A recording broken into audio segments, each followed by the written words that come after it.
Oh, hello again, YouTube. Hi, motherfuckers. It's us again.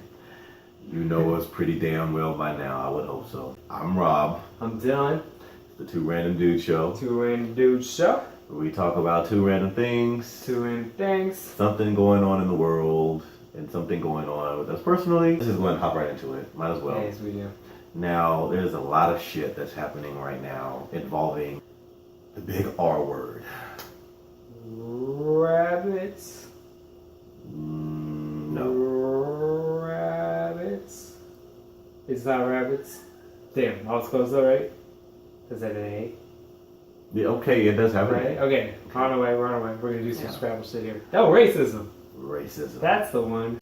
We feel that in this nation's time of need, it is our duty to give you a quick, handy 3-step guide into how to not be racist. How to not be racist. How to not be racist. It's a pamphlet. All right. Step 1. Number 1. Don't treat people differently based on the color of their skin. Now that, you might be saying, is the definition of racism, and you're right. Surprisingly, people don't listen to this very simple and basic rule. Yeah, and you would think it's a fairly simple concept. Only one sentence. That just, we are all people. We all have different features, different hair, different skin color based off of where our ethnic lineage is. But we all bleed the same blood. We all have the same organ system and shit. And we're all the same. And so we all should be treated the same. But unfortunately, that's not quite how it tends to happen in the world. And it's not how it's happened. That's not how it's been happening, unfortunately, in the United States. This is not how we do things anymore. Since the beginning of the conceptualized idea of the United States, which was, 1600s? Pretty much since the beginning of our country. That was a while.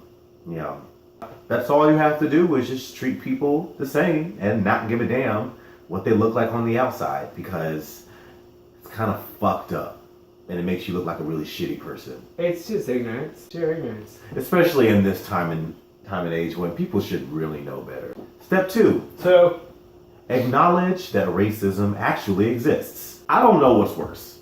For me personally, people who treat people differently based off of race, or people who act like racism doesn't exist. I honestly don't know which is worse, because I feel like the people who act like racism is some myth that people of color tend to create just to make themselves feel better about certain situations. It's almost like I feel like these people live in some kind of weird alternate reality, Inception type of shit. I don't know. It's some kind of Twilight. It's weird. Inside of racism, and you gotta wake up, but then everyone's still racist. Yeah. Raceception. Considering bizarre the history of the world, and specifically the history of this country, that has been so rooted in racism, for you to act like it is something that is not existing in our day-to-day lives every day. Yeah, the fact that slavery was a thing not even that long ago, last I checked. We have slavery, we have the slaughter of Native Americans, we have Japanese internment, we have the Holocaust. I mean, how many ways do you need to be shown that racism is a real thing?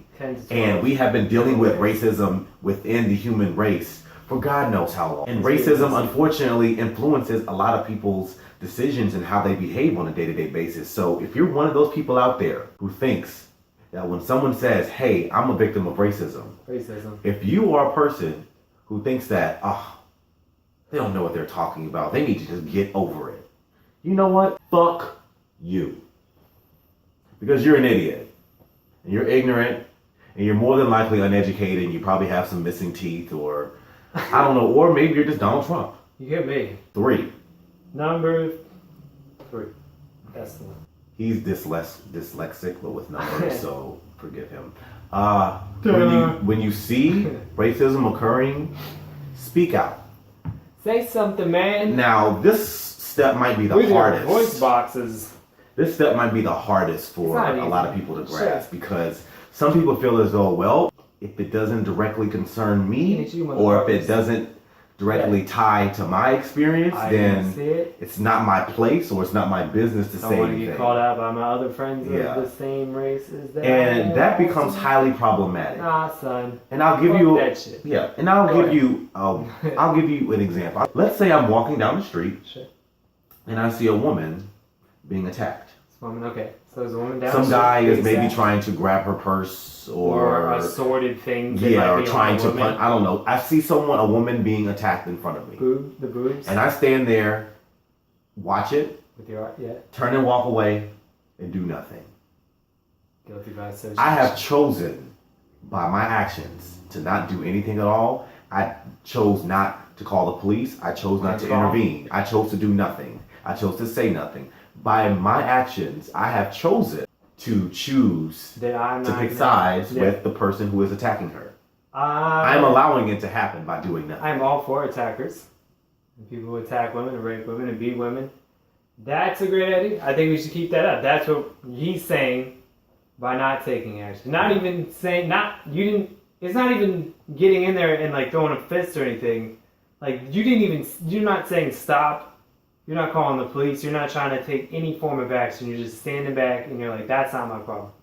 Doesn't concern me. Hey, that's the fucking problem with this. Hey, you know what? She probably deserved it, right? Probably did. She probably brought it on herself. She walks around in a little slut costume. Had she listened to him when he said such and such, this wouldn't be happening. He wouldn't have done that. I feel like we've heard all these things before. That sounds familiar. Sounds really familiar. I don't know why. I'm gonna have to think about it.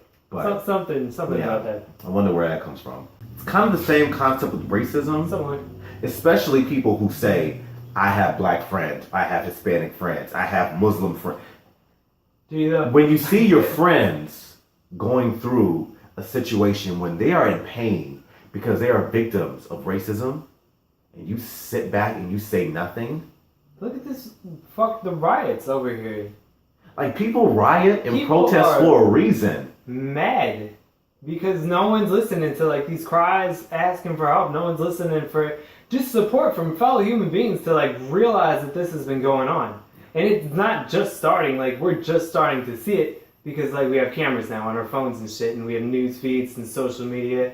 That change has brought this to our attention, but this has been going on for a long time. People are feeling so uncomfortable with speaking out against racism that they feel as though, well, I know it's a problem. I know it's happening. Like, but I don't know what to say, or I don't feel as though it's my place. And therein lies a very big problem because we can't just just sit back and say nothing. And do nothing. You have to be proactive against this because if we are ever going to get to a place in our world where our children and our children's children can wake up every day and not have to think about what they look like on the outside. If we ever want to reach a point where people can wake up every day not thinking about their race, coexist. We have to speak out now, regardless of how uncomfortable it makes us. Something has to change. Something has to change. And it can't just be the people who are victims of racism. No. It has to be our allies. It has to be allies. We need to rise together as people. Like people are saying all lives matter, but you know what? Fuck those people. Fuck you, all lives, motherfuckers. Protest.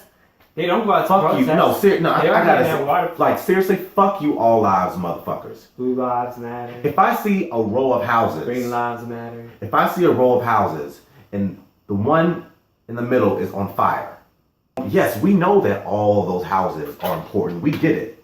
But the house in the middle is the one on fire. We need to douse that fire. We need to put the fire out on that house. Now you need to put all the houses out. It's the same concept. It is a way to not only deflect, but it is a way to diminish the pain that one particular group is going through. You're missing the point.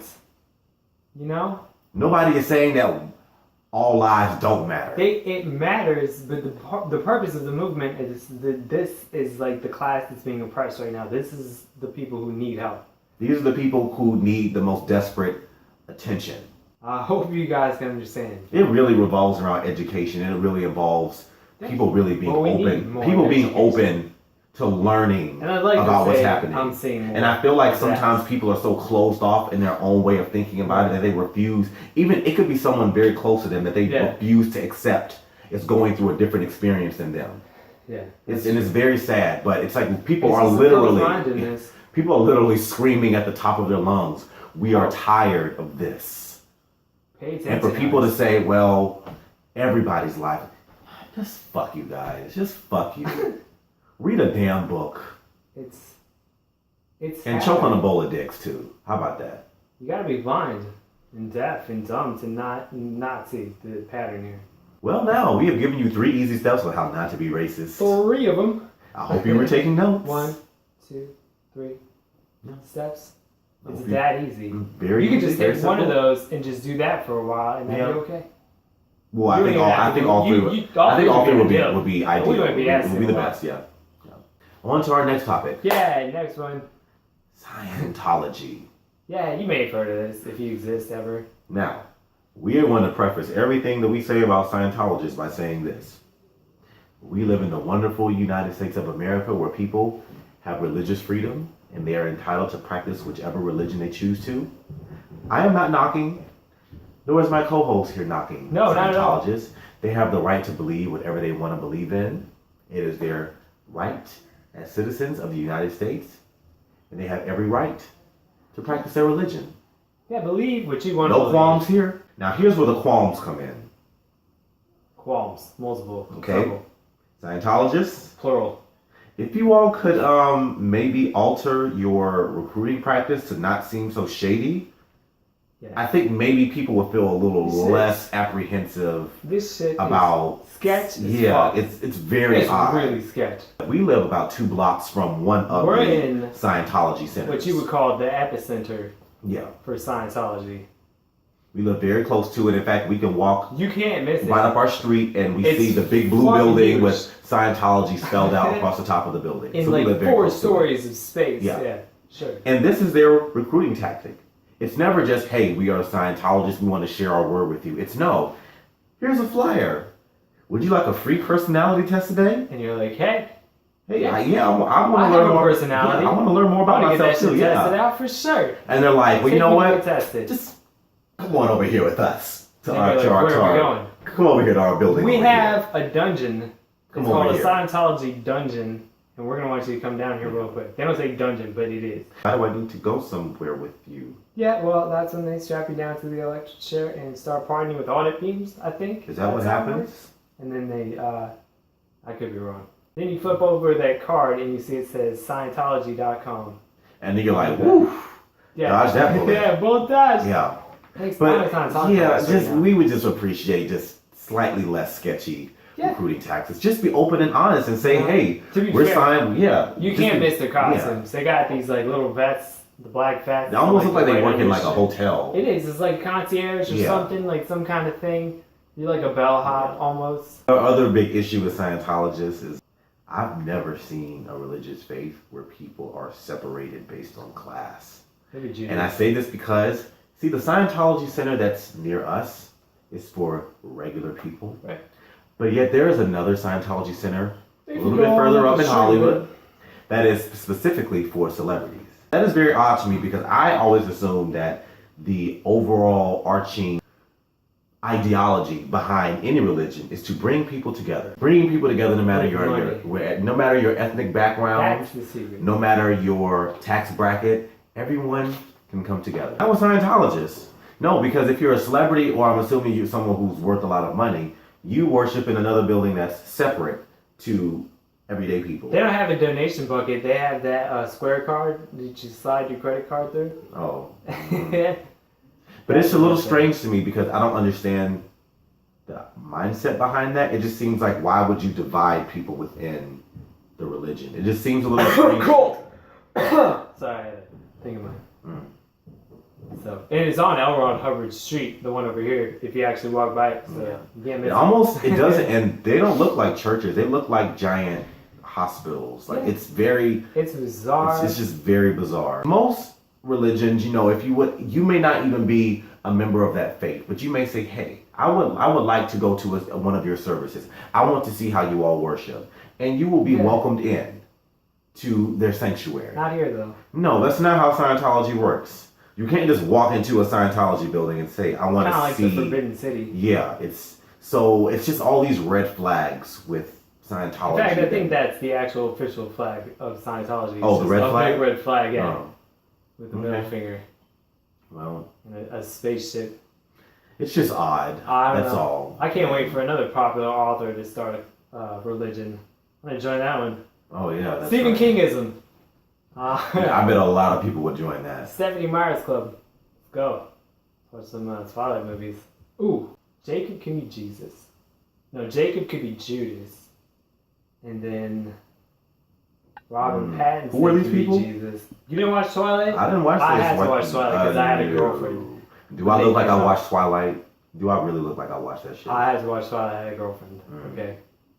And they were... Well, clearly I'm not under those circumstances. Well, yeah. That's it. I'll probably watch something better. Do what you do. Like and subscribe. Hopefully. Watch more Rod shows. Actually, please like and subscribe. Said. I mean, we'll really get a lot of stuff. Yeah. We're going to do pizza parties. You can watch us have them. That's one thing. You pretend you're eating it. That's like watching movies together, maybe. He doesn't know what he's talking about. Sorry, I drank a lot of NyQuil before we did this. Clearly. Yes, yeah, check us out on our next video. Yeah. Bye.